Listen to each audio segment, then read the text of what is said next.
পৃথিবীতে এমন কিছু বিষাক্ত সাপ রয়েছে যেগুলো মানুষকে ছোবল দেওয়া মাত্রই কয়েক মিনিটের মধ্যে সে মারা যাবে। আবার এমনও কিছু সাপ রয়েছে যাদের কামড়ে মানুষের কিডনি পর্যন্ত নষ্ট হয়ে যায়। আজ আপনাদের সেই দুইটি প্রজাতির সাপ সম্পর্কে বলবো যাদের কামড়ে মানুষ বেঁচে ফিরেছে এমন রেকর্ড খুবই কম। বলছিলাম পৃথিবীর সবচেয়ে ভয়ানক সাপ রাসেলস ভাইপার এবং কিং কোবরার সম্পর্কে। বর্তমান সময়ে একটি আতঙ্কের নাম হচ্ছে রাসেলস ভাইপার এবং কিং কোবরা। তাছাড়া এই দুইটির মধ্যে কোনটি সবচেয়ে মারাত্মক প্রজাতির সাপ সেই সম্পর্কে বিস্তারিত জানবো। আর চ্যানেলে আপনি নতুন হলে অবশ্যই সাবস্ক্রাইব করবেন। তো রাসেলস ভাইপার সম্পর্কে বললে বর্তমান সময়ে একটি আতঙ্কের নাম হচ্ছে রাসেলস ভাইপার, যাকে কিলিং মেশিন বলা হয়। কারণ রাসেলস ভাইপার প্রজাতির সাপগুলো 1 সেকেন্ডেরও কম সময়ের মধ্যে মানুষকে আক্রমণ করে বসে। আর এরা যখন আক্রমণাত্মক হয়ে যায় তখন প্রেসার কুকারের সিটির মতো সাউন্ড করতে থাকে। অন্যান্য প্রজাতির সাপগুলো মানুষকে তেমন আক্রমণ করতে না চাইলেও রাসেলস ভাইপার প্রজাতির সাপগুলো মানুষ দেখলে দৌড়ে আসে ছোবল দেওয়ার জন্য।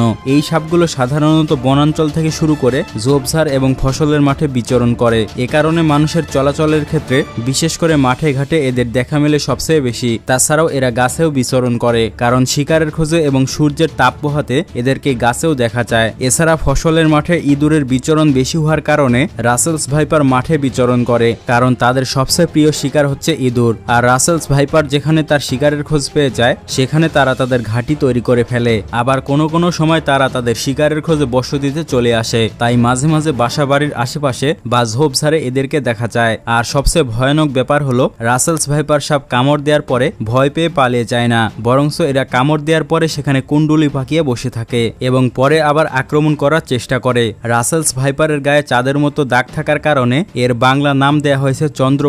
এই সাপটির দেহ মূলত মোটা আকারের হয়ে থাকে এবং এশিয়া মহাদেশে এই সাপটি সর্বোচ্চ লম্বায় 4 ফুট পর্যন্ত হয়। তাছাড়া অন্যান্য মহাদেশে রাসেলস ভাইপার 5.5 ফুট পর্যন্ত লম্বা হয়ে থাকে। আর এদের গায়ের রং বাদামি এবং মাটির রঙের হয়ে থাকে, যার কারণে একে সহজে দেখা যায় না। রাসেল ভাইপারের ভয়ানক দাঁতগুলো অন্যান্য প্রজাতির সাপের তুলনায় অনেক লম্বা হয়। সাধারণত এদের দাঁত 6 মিলিমিটার পর্যন্ত লম্বা হয়। আর তার এই দুটি দাঁত সে যে কোনো দিকে ঘোরাতে পারে, যার কারণে এদের দাঁত দিয়ে মানুষকে মরণঘাতক কামড় বসাতে পারে। 1796 সালে স্কটিশ সার্জন এই সাপটির নাম উল্লেখ করেছেন। তারপর থেকে সকলে রাসেলস ভাইপার সম্পর্কে জানতে পারে। সাম্প্রতিক সময়ে বাংলাদেশে এবং ভারতে এই সাপের আনাগোনা অনেক বেড়েছে। বাংলাদেশের প্রায় 30টি জেলায় এই সাপ ছড়িয়ে পড়েছে। জানা গিয়েছে পদ্মা নদী বেয়ে রাসেলস ভাইপার বাংলাদেশে বিচরণ করেছে। তাছাড়া শ্রীলঙ্কা, পাকিস্তান, কম্বোডিয়া এবং থাইল্যান্ড সহ এশিয়া মহাদেশের এই সকল পাশাপাশি দেশগুলোতে রাসেলস ভাইপারের উপদ্রব বেড়েছে। তো এবার কিং কোবরার কথা বললে পৃথিবীর সবচেয়ে রাগী বিষাক্ত সাপ হলো কিং কোবরা, যার এক কামড়ে একজন মানুষকে কয়েক মিনিটের মধ্যে শেষ করে দিতে পারে। কিং কোবরা সাপ মূলত পৃথিবীর প্রায় সব দেশে দেখা যায়। সাধারণত কিং কোবরা সাপ 18 ফিট পর্যন্ত লম্বা হতে পারে। তাছাড়া সাপের জগতে সবচেয়ে শক্তিশালী বিষাক্ত সাপ হলো কিং কোবরা। পৃথিবীর এমন কোনো মানুষ নেই যে কিং কোবরাকে ভয় পায় না। কিং কোবরা সাধারণত প্রায় সব জায়গায় দেখা যায়, বিশেষ করে ঠান্ডা জায়গায় তাদের সবচেয়ে বেশি বিচরণ। তাছাড়াও এরা ছোট বড় ঝোপঝাড় এবং জলাশয়ের পাশে থাকতে পছন্দ করে। তবে কখনো কখনো এরা তাদের শিকারের খোঁজে বিভিন্ন লোকালয়ে চলে আসে। বড় প্রজাতির কিং কোবরা সাপগুলো 3 থেকে 6 ফুট পর্যন্ত ফনা তুলতে পারে, যার কারণে দূর থেকে এরা সবকিছু অনুমান করতে পারে। একটি দংশনের ফলে কিং কোবরা যে পরিমাণ বিষ নির্গত করে তা 20 জন মানুষের মৃত্যুর জন্য যথেষ্ট। আর কিং কোবরার বিষ 1 থেকে 1.5 ঘন্টার মধ্যে মানুষের পুরো শরীর জুড়ে ছড়িয়ে পড়ে। কিং কোবরা মূলত ভারত, চীন এবং দক্ষিণ পূর্ব এশিয়ার সমভূমিতে বসবাস করে এবং কিং কোবরার গায়ের রং অঞ্চল ভেদে পরিবর্তিত হয়। তাদের গায়ের রং কালো, হলুদ, সবুজ এবং বাদামি রঙের হয়ে থাকে। তবে বেশিরভাগ ক্ষেত্রেই পিঠের অংশ কালো এবং বুকের অংশ হলুদ হয়ে থাকে। আবার মাঝে মাঝে সাদা অথবা কালো ডোরা কাটা দাগ থাকে। আর একটি কিং কোবরা সাধারণত 20 বছর পর্যন্ত বাঁচতে পারে। তাছাড়া কিং কোবরা সাপের একটি আলাদা বৈশিষ্ট্য হলো এদের শ্রবণ শক্তি এবং কম্পন বোঝার ক্ষমতা অন্যান্য সাপেদের থেকে বেশি। তাছাড়া এদের উপস্থাপনা অনেক বেশি মারাত্মক। তো এবার কিং কোবরা এবং রাসেলস ভাইপারের বিষের কথা বললে রাসেলস ভাইপারের বিষ পৃথিবীর অন্যান্য সাপের বিষেদের থেকে অন্যতম।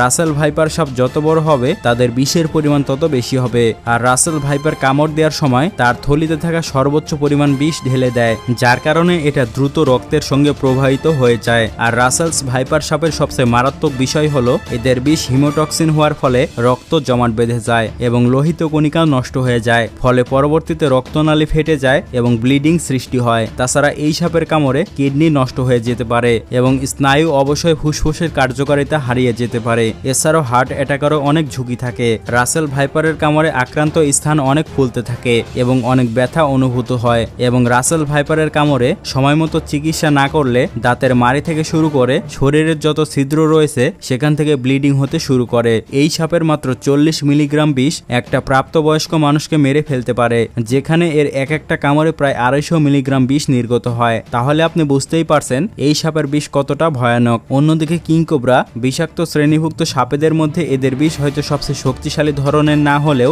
এদের একটিমাত্র ছোবলে এরা যে পরিমাণ বিষ নির্গত করতে পারে তার 5 ভাগের 1 ভাগ পরিমাণ বিষ 20 জন মানুষ অথবা একটি হাতিকে মেরে ফেলার জন্য যথেষ্ট। এদের বিষ নিউরোটক্সিন হওয়ার ফলে মানুষের শরীর খুব দ্রুত অকেজ হয়ে যায় এবং ফুসফুস ও হৃৎপিণ্ডের কাজ বন্ধ করে দেয়, ফলে সময়মতো চিকিৎসা না পেলে আক্রান্ত ব্যক্তির মৃত্যু হয়। তবে বোঝা গেল বিষক্রিয়ার দিক দিয়ে কিংকোবরার থেকে রাসেলস ভাইপারের বিষ খুবই মারাত্মক, কারণ রাসেলস ভাইপারের বিষ হিমোটক্সিন আর এই বিষটি স্নায়ুতন্ত্রে আক্রমণ করে না, কিন্তু কিংকোবরার বিষ সরাসরি স্নায়ুতন্ত্রে আক্রমণ করে। তাই কিংকোবরার বিষ নষ্ট করতে অ্যান্টিভেনমই যথেষ্ট। এ কারণে রাসেলস ভাইপার কামড়ালে শরীরের কোনো দিক দিয়ে বেঁধে ফেলা কিংবা ওঝার কাছে নিয়ে যাওয়া যাবে না, কারণ কোনো ওঝার ক্ষমতা নেই অ্যান্টিভেনম ছাড়া মানুষকে সাপের বিষ থেকে রক্ষা করতে পারে। অনেকে ধারণা করে থাকে যেহেতু বেজি যে কোনো সাপের সঙ্গে লড়াই করতে পারে তাই তাদের শরীরে অ্যান্টিবডি রয়েছে, কিন্তু আসল কথা হলো বেজি বিভিন্ন কৌশলের মাধ্যমে সাপেদের থেকে তার শরীরকে রক্ষা করতে পারে। তবে সাপের বিষে অনেক প্রাণী শেষ হলেও কিছু কিছু প্রাণী রয়েছে তাদের তেমন একটা প্রভাব পড়ে না, যেমন ঘোড়া, গাধা ও উটের সাপের বিষে তেমন ক্ষতি হয় না।